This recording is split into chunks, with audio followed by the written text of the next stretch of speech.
And we will continue our media availabilities here with Martin Truex Jr., driver of the number 19 Toyota for Joe Gibbs Racing. If you have a question, please raise your hand and we will get a mic over to you. We'll start down here in the front with Jerry and then go to Holly, then Bob.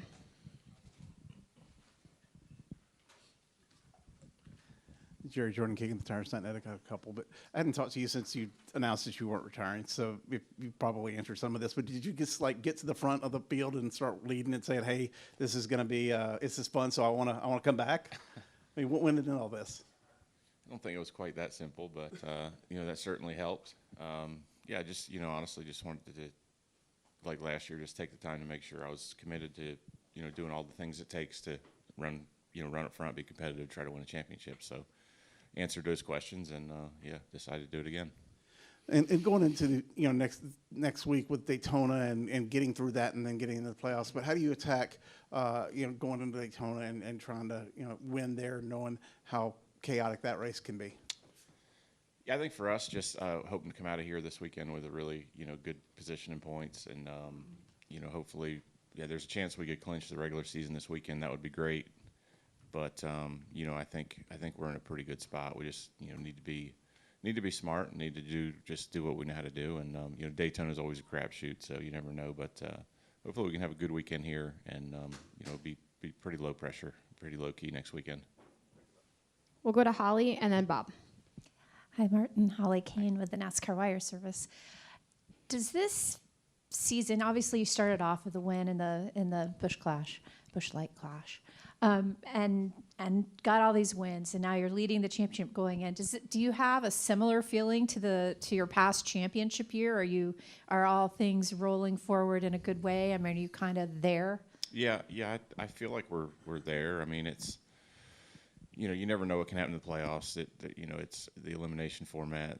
It's all, it could be crazy. You never know. But I feel like, every single weekend we're right there. We're in the mix. We have really good speed and a shot to win. It seems like, on a regular basis. So that's kind of where you want to be. I feel like in our years where we've had, where we won our championship or, finished second and was right there, it was kind of the same feeling, just every week is like, okay, we're right there. And if we do everything right, we're going to be in the hunt for the win. So, that feels good. And hopefully we can keep that up for the next 12 races. We'll go to Bob and then Dave in the back. Bob Hawkers, Fox Sports. What does it say about you and your team if you clinch the regular season title a race before the regular season is over? I don't know. I mean, we've been consistent, and we've had a good year. So, I'd like to get it out of the way, obviously, but it doesn't really matter this week or next. So, I guess in 2017 we won it. We didn't clinch it early, so maybe we're in better shape than we were then. We'll go all the way in the back to Dave and then down here to Dustin. Dave Moody, MRN and Sirius XM.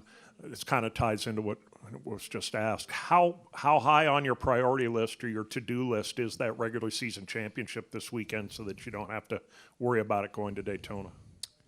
It's high. I mean, obviously those 15 points are huge.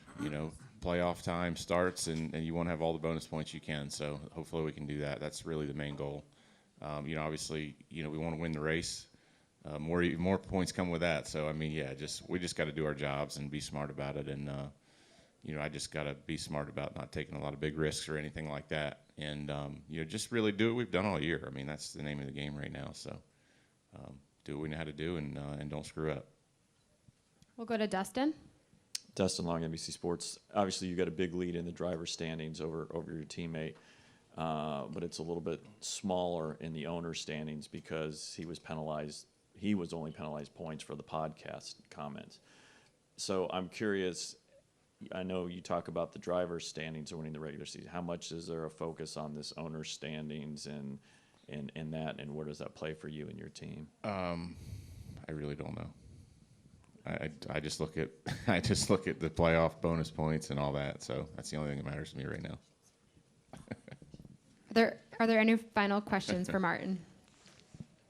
All right, we'll wrap here with Nathan. Nathan Song with the Podium Finish. Martin, just what's made you so good here over your career? I mean, I don't know. I don't know that I'm so good. I mean, I think, there's been periods of time where we had things that worked for us and was able to, kind of use those and just fine tune things. So it's kind of been spotty here and there, I guess. I like the track. I mean, that's always a positive. When you go somewhere you enjoy racing at, it always seems to come a little bit easier. But, last year was a bit of a struggle here. So I'm optimistic that today will be better and tomorrow will be better. I just kind of looking forward to getting out there and seeing what we have. So this car has been, I feel like it was quite a bit different last year than what I had done in years past with the previous generation cars. So we'll see if the things we've worked on and all the planning we've done will work out here in just a little bit.